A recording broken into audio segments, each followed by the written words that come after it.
بق الفراش ملهوش حل غير التبخير. وخدي بالك احنا بخرنا قبل كده 3 مليار شقه في 3 ثواني بس وما حصلش اي حاجه، اصل احنا جامدين جدا.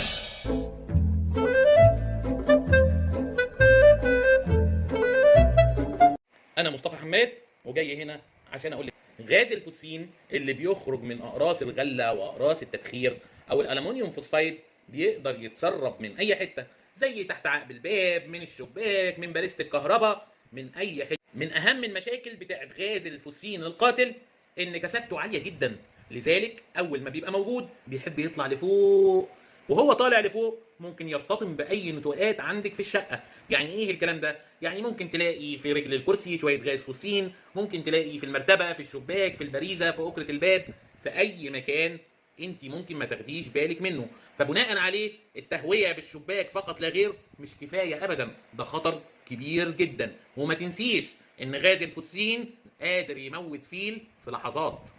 عشان كده التهويه من بعد عمليات التبخير مش انك تفتحي الشباك وخلاص، ده محتاج حد فاهم كويس بيعمل ايه، وحد شاطر جدا ومتدرب جدا، ومحتاج انظمه طرد وشفط ميكانيكيه على اعلى مستوى. ومش كده وبس، لازم اللي يستخدمها يكون فاهم كويس جدا ومتدرب كويس جدا.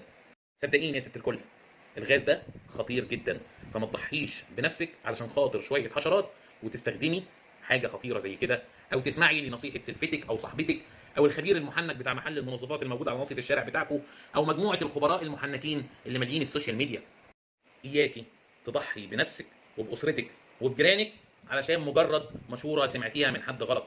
انا موجود هنا عشان اساعدك، انا مصطفى حماد وجاي هنا عشان اقول لك